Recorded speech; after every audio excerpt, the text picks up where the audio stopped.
Hello again, E&M students. This is the second video lecture on vector algebra, and I'm going to pick up right where the first video lecture left off.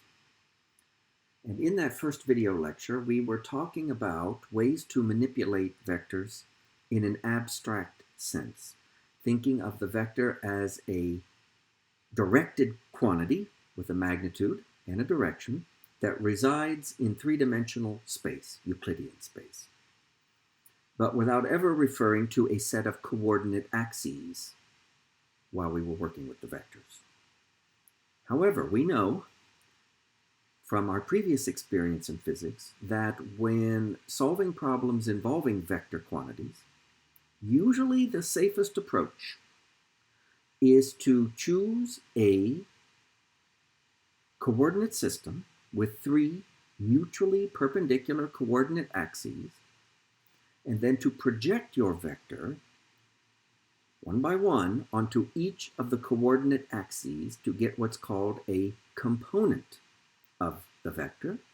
And you will have then three components, one for each coordinate axis, and then work with the components of the vector. That is, from a computational or calculational perspective, the most common approach. And it's most common because it's the safest approach when dealing with vectors. So now we're going to talk about the vector algebra in working with the components of a vector. Okay? Vector algebra and dealing with components. We're going to start with the standard Cartesian coordinate system, or Cartesian coordinates. Good old x, y, and z, three axes, three-dimensional space, mutually perpendicular to each other. Right? All three axes perpendicular to each other, drawn usually in some kind of situation like shown here in A, trying to show that all three axes are perpendicular to each other in a two-dimensional drawing. So we see an x-axis, a y-axis, often drawn like those two together form a plane with x and y perpendicular to each other.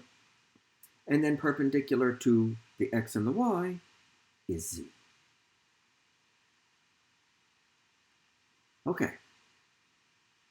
Now, and that's what we're going to use. In addition to the coordinate axes, we have here three unit vectors. Remember the way your author, Griffiths, denotes, well, anybody denotes a unit vector, is they take a symbol and they put a little hat on top of it. So we have in the picture A here, three unit vectors. They are labeled in this book x hat, that's this arrow right here, y hat, which is this arrow right here, and z hat, which is this arrow right there. Okay, so we have three unit vectors, one for each of the coordinate axis directions. So x hat is a unit vector that points in the plus x direction. Y hat points in plus y, z hat points in plus z. And we're going to use those unit vector, we're going to use that unit vector notation for this book, x hat, y hat, and z hat. You can think of those three unit vectors, x hat, y hat, and z hat, as what are called basis vectors for the three-dimensional vector space that is the Euclidean space we're working in. You'll know what basis vectors are if you've had linear algebra or quantum mechanics. But a set of basis vectors is a set of vectors in a vector space from which any other vector can be constructed. And that's in fact what figure B shows. It shows some completely arbitrary vector denoted by the symbol capital A. And remember, we would denote that vector as capital A with an arrow on top. And the drawing of the arrow itself is from the origin out to some point in space. It's that arrow right there. But then it also shows the three components of the vector A. by projecting the vector onto the coordinate axes. So for example, when project the vector A onto the z-axis, but drawn over here, you get the z component of the vector. In fact, what you get is the z component of the vector, labeled big A sub z, multiplied by the unit vector z hat. Next, imagine projecting the vector A into the xy plane. Get that quantity right there with an arrowhead on it. And then project that projection separately onto the x-axis and onto the y-axis. When you project onto the x-axis, you get this quantity over here, which we can call the x component, big A sub x times x hat. And then when you project the xy plane projection onto the y-axis, you get this arrow right here, the y component, denoted A sub y, y hat. And then the original vector A, I'll write it over here, is the sum of the three component vectors. Well, let me not put that.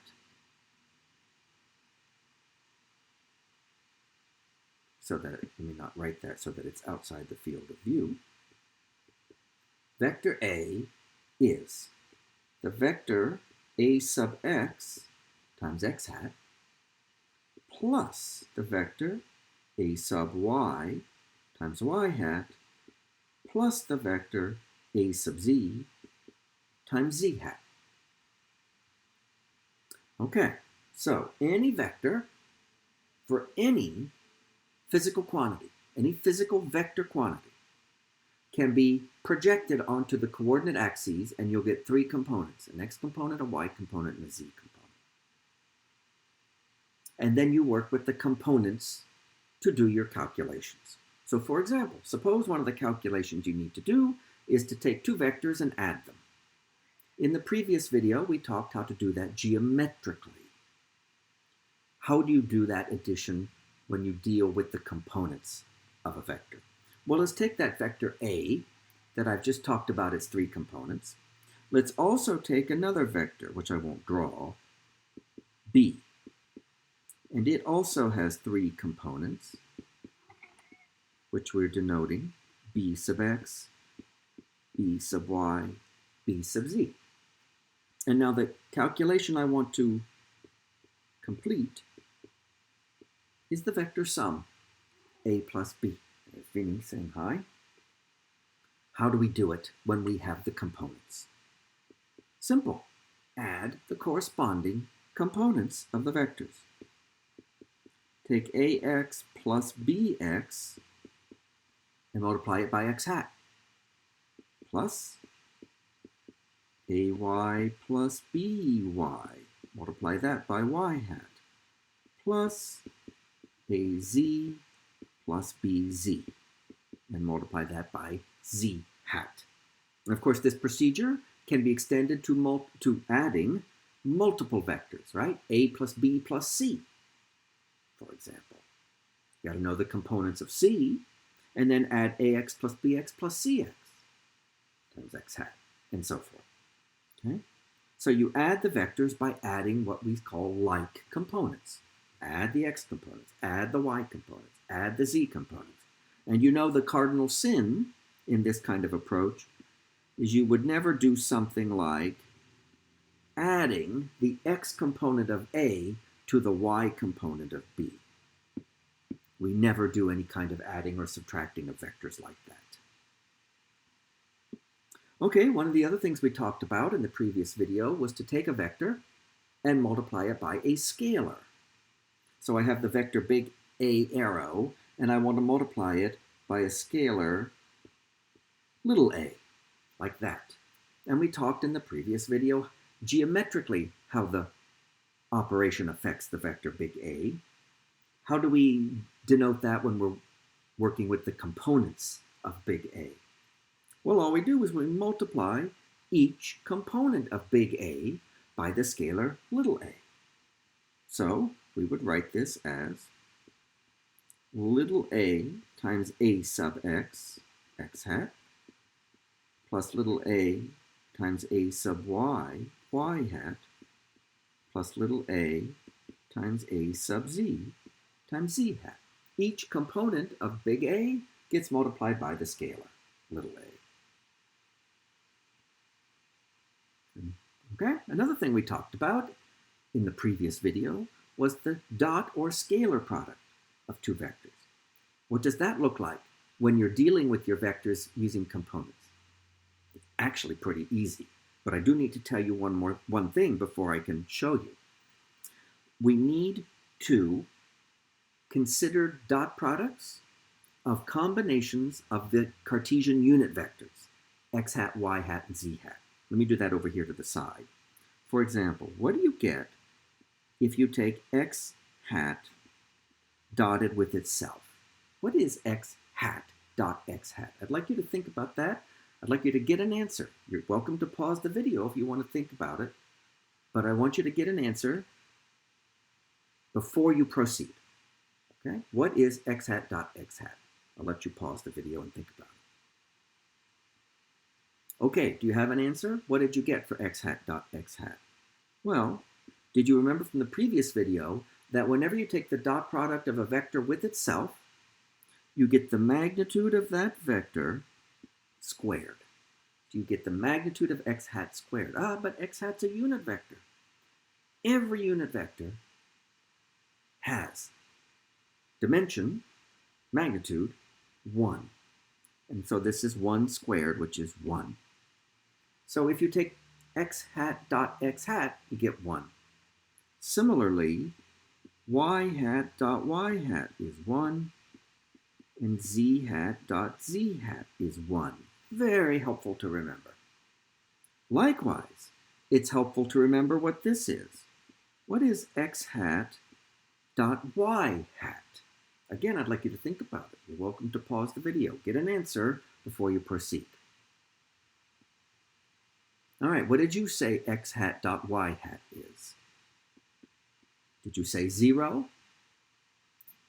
0. Very important and very helpful to remember. Why is x hat dot y hat 0? Because remember, the scalar product of two vectors involves the cosine of the angle between those two vectors, cosine. These two vectors, x hat and y hat, look at the picture up above, A, the angle between them is 90 degrees. The cosine of 90 degrees is 0. In fact, the dot product of any two perpendicular vectors is 0. So helpful to remember that. So x hat dot y hat is 0. By similar logic, x hat dot z hat is 0, right?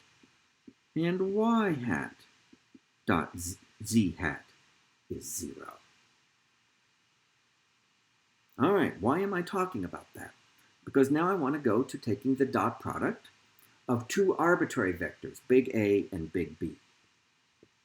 Big A dot big B. Okay, let me get that again so you can see it a little better. Well, you can just barely see it there. Big A dot big B. That means to take the dot product of the two vectors, and we're working now with the vectors in component form. So I'm writing them out in component form, like that. Then remember the distributive property of the dot product. Right? You got 3 terms in the first parentheses, dotted into 3 terms in the second parentheses, and when you distribute the dot between those two, you're going to have 6 separate terms. I'll write out a couple of them, but I'm not going to write out all 6. For example, one of the terms you're going to get is ax multiplied by bx, and then with an x hat dot x hat. That's one of the 6 terms. Another one you'll have is ax multiplied by by, and then with an x hat dot y hat. All right, and that's 2 of the 6 terms. And then you'll have 4 more terms. You ought to be able to figure out what all those 6 terms are. But now you see why I wanted to worry about the dot product of various pairs of unit vectors, because that's exactly what's showing up here. For example, there's x hat dot x hat. And we just talked about how that resultant is just the plain old scalar 1. Whereas we have here x hat dot y hat. They're perpendicular to each other. So that results in 0. So this whole term's gone. In fact, the only terms out of the 6, when you do this, that will survive are the ones with an x hat dot x hat, a y hat dot y hat, and z hat dot z hat, where all those dot products will give 1. So the net result for a hat, let me get back into blue here, dot b hat, when you're expressing the vectors in unit vector, and well, in component form, is take the product of the x components, ax times bx, plus the product of the y components, ay times by, plus the product of the z components, az times bz. And you're done. Boom. It's easy. Note that this expression on the right-hand side, there are no unit vectors in sight. No x hats, no y hats, no z hats. They're gone. They're removed. They're expunged. There are no unit vectors in this expression because it's a dot product, and the resultant is a scalar, right? This is a scalar expression. So don't write any unit vectors. But do remember that result. It's so handy if you're working in Cartesian coordinates. Okay. All right, so that's the dot product when you're working with your vectors in component form.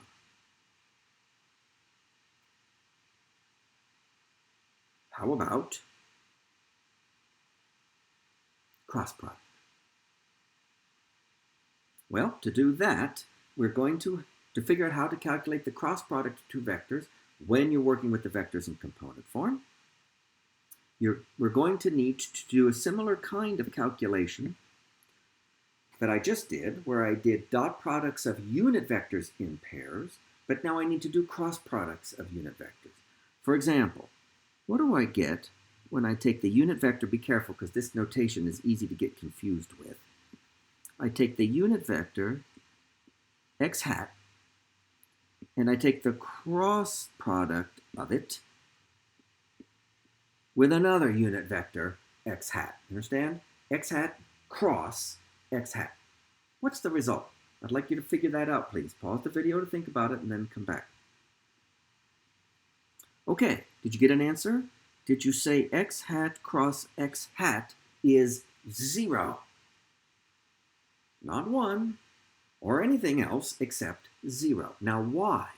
Why is the cross product of x hat with itself 0? You know the answer? Remember that when you calculate a cross product, you need to take the sine of the angle between the two vectors. Sine of the angle. But the angle between x hat and x hat is 0. And the sine of 0 is 0. The cross product of any vector with itself is 0. So that means not only is x hat cross x hat equal to 0, but y hat cross y hat is equal to 0, and z hat cross z hat is equal to 0. Very helpful. But let's look at another combination. What do we get when we take x hat cross y hat? Again, I'd like you to figure out that answer, please. Pause the video, think about this one carefully, get an answer, and then come back. All right, you have an answer? Just boils down to the right-hand rule. Did you apply the right-hand rule, pushing x hat on top of y hat, and see which way your thumb points? Your thumb should point in the plus z direction, meaning that x hat cross y hat is, beg your pardon, z hat. You take the unit vector x hat, cross that into the unit vector y hat, and you get a unit vector in the plus z direction, z hat. Note the alphabetical order. X, Y, Z when you go to the right. That's a handy little pattern to observe. Here's a quick one then.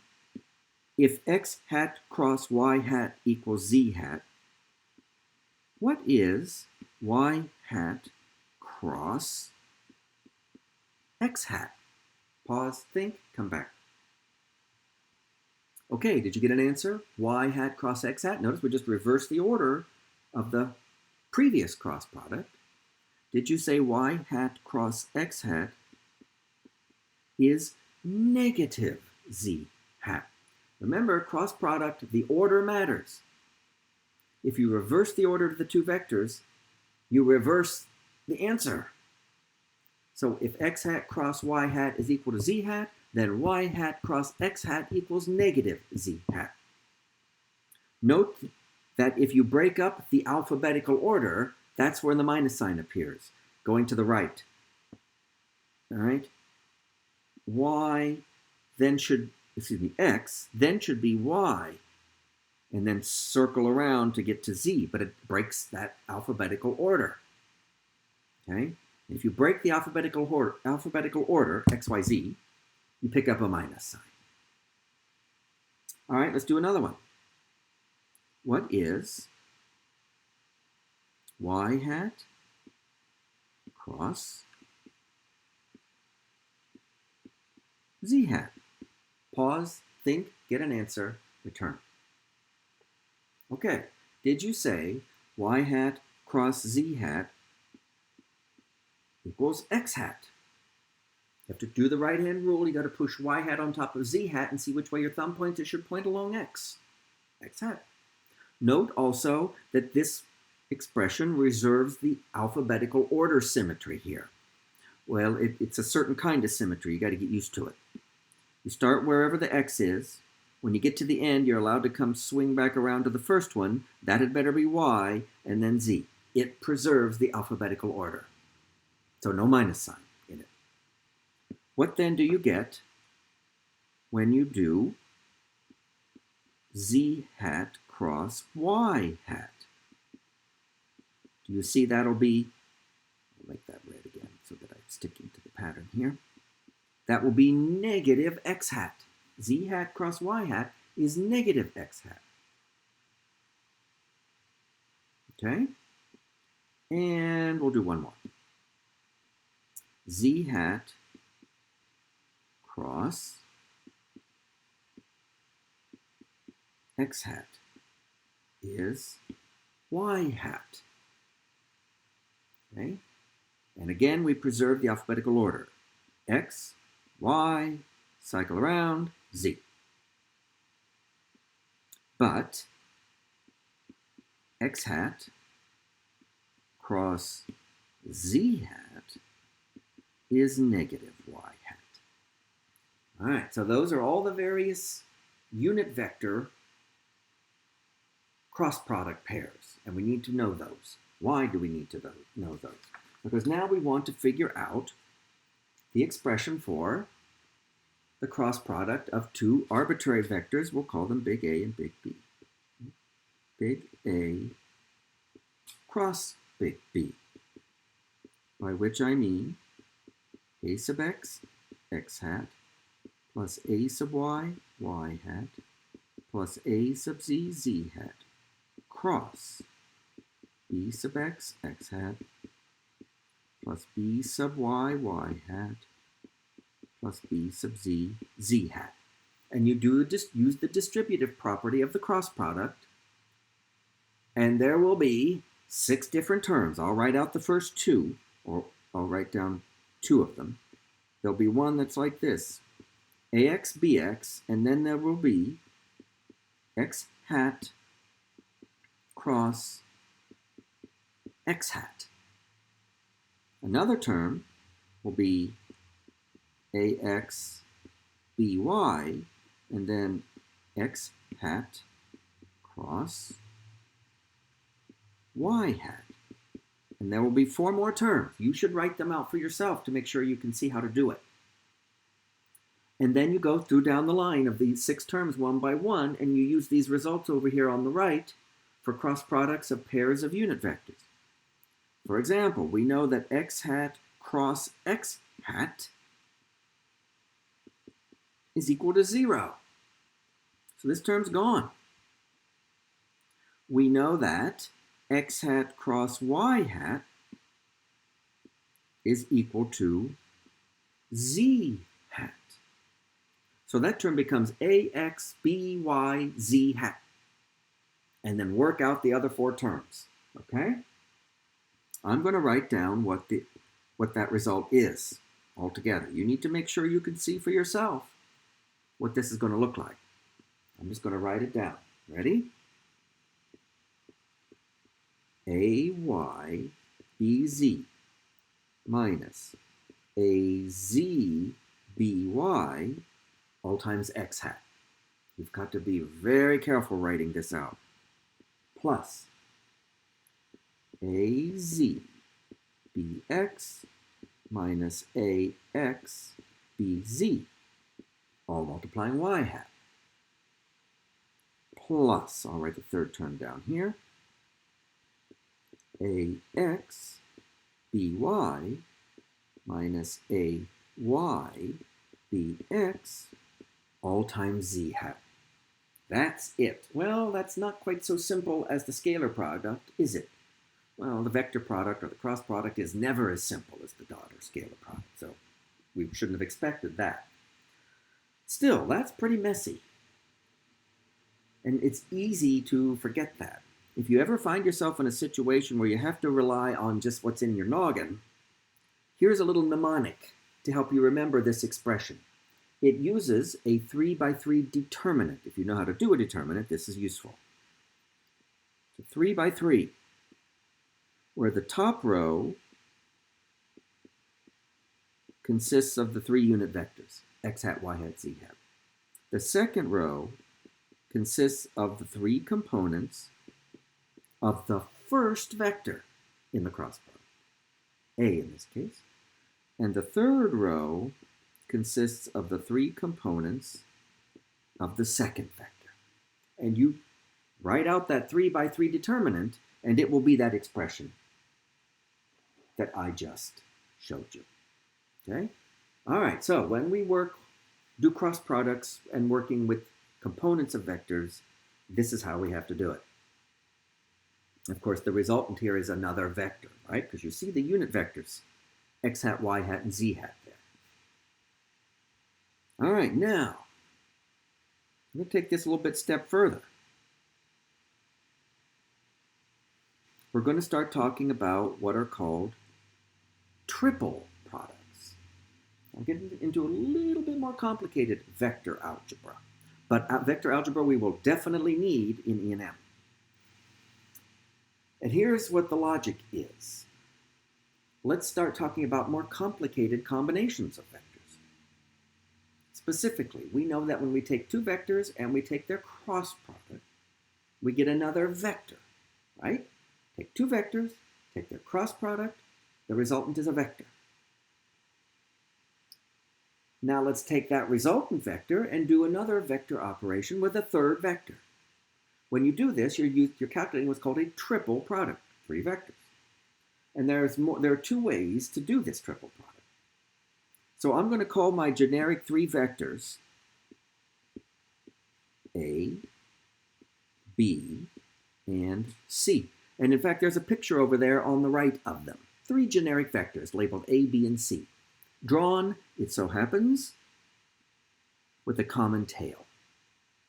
And, you see them there, that's the A, and the B, and the C. And a unit vector n hat. It's handy. That's perpendicular to the plane of B and C. Note the 3 vectors A, B, and C represent the edges of a parallelepiped. You can see the dashed lines representing that. Okay. First, what's called the scalar triple product of the 3 vectors. By that we mean take A dotted into the resultant of B cross C. See what's called a triple product? Three vectors. You see what's called a scalar triple product? Because the resultant of this will be a scalar. Yes? Okay, that's one way you can combine three vectors with products and get out a scalar. Okay? Now, the reason that picture is drawn is because just from geometry, it turns out that the result of doing this particular kind of product, A dot B cross C, will result in the volume of that parallelepiped formed by A, B, and C. How do we know that? Well, first look at the B cross C. We talked in the previous video lecture that when you take the cross product of two vectors like B and C, the resultant of that is the area of the parallelogram that the two form. So that would be the area of the base of the parallelepiped. And then you take that B cross C and you dot it into A. That's where the n hat comes in, because the direction, by the way, of B cross C is the direction of that n hat, that unit vector n hat. So when I take A dotted into the direction of n hat, it's just going to take magnitude of A times cosine theta. But magnitude of A times cosine theta, that bit right there, which is the height or altitude of the parallelepiped. So I'm taking the area of the base times the height of the parallelepiped. Boom, you've got the volume inside that parallelepiped. That's kind of handy to remember. The scalar triple product of three vectors is geometrically equal to the volume of the parallelepiped formed by the three vectors. Now, one thing to note is it's going to be still kind of messy to figure out how to calculate that scalar triple product of the three vectors. But remember, you know the components of each vector. You know ax, ay, az, bx, by, bz, and cx, cy, cz. So here's a mnemonic that will help you.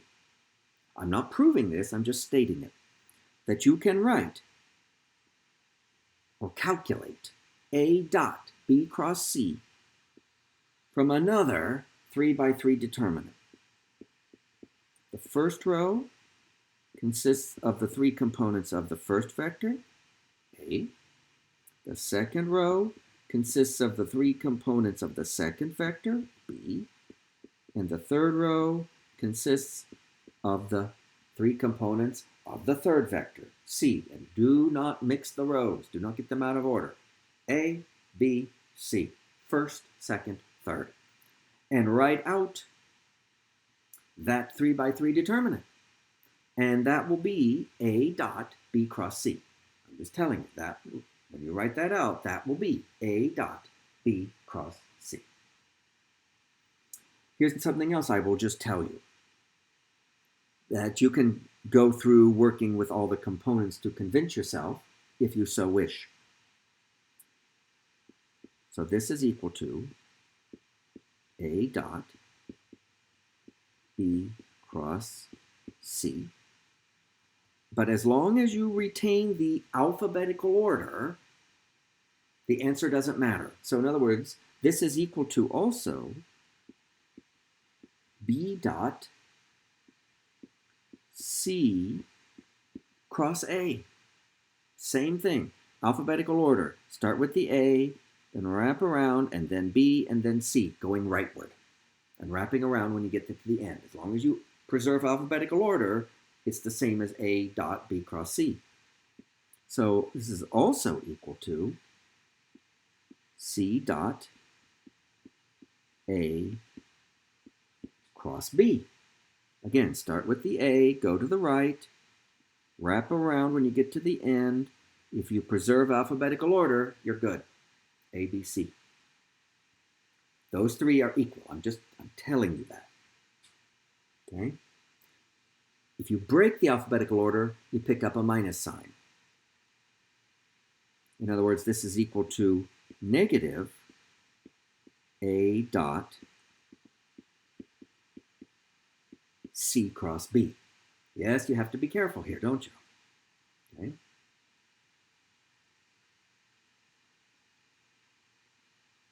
All right. One more thing I want to tell you that's handy to remember. Let's just keep the A, B, C order, like this one. And I will note that you can reverse the order of the dot and the cross. So this is equal to A cross. Whoop, I gotta be careful how I write that. A cross B dot C. That's a meaningful expression. A cross B dot C. I kept the alphabetical order. And I have just, in essence, reversed the dot and the cross. The cross is first and then the dot, instead of the dot first and then the cross.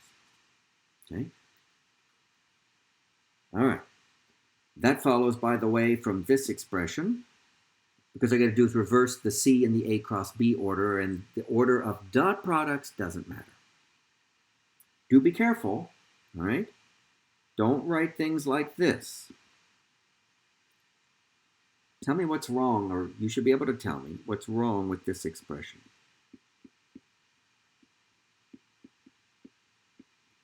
See what's wrong with that? It's nonsensical. It has no sense or meaning. Why?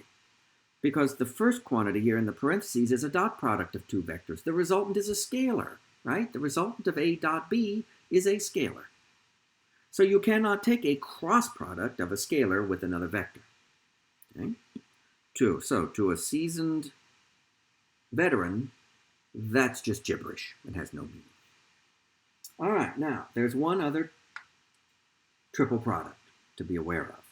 It's called the vector triple product, and it's messier than the scalar triple product, but we'll still consider the three generic vectors A, B, and C. And I want to do a product with all three of them. So it's called a triple product. But I want the result to be a vector, not a scalar. And so what I do is I take A cross B cross C. Right? You can do that. You can do B cross C. You'll get another vector. Then you can take A cross that vector, and you'll get another vector. So we call this a vector scalar product. This one is messier than the scalar triple product. So I'm again just going to tell you the expression for this. Okay? And, it's a not uncommon homework exercise to prove it. I'm just going to tell you. It is called, if you want a mnemonic, the back minus cab rule. And what you do to calculate A cross B cross C is you take the vector B multiplied by the scalar A dot C, right? A dot C is a scalar. So this is just a scalar times B, vector B, minus C times the scalar A dot B. Notice, back minus cab. That's how you calculate A cross B cross C. You take B vector times A dot C scalar minus C vector times A dot B scalar. Okay. All right, so that's also something that we will need to use. Okay. And you really don't need any other products or combinations than these. If you get more complicated ones, you can always use these two to help you figure out the more complicated ones. So that's going to be all for this video. And in the next video, I'm going to talk about the more formal definition of a vector. We're going to go beyond just saying it's a quantity with a magnitude and a direction. But that's all for this video.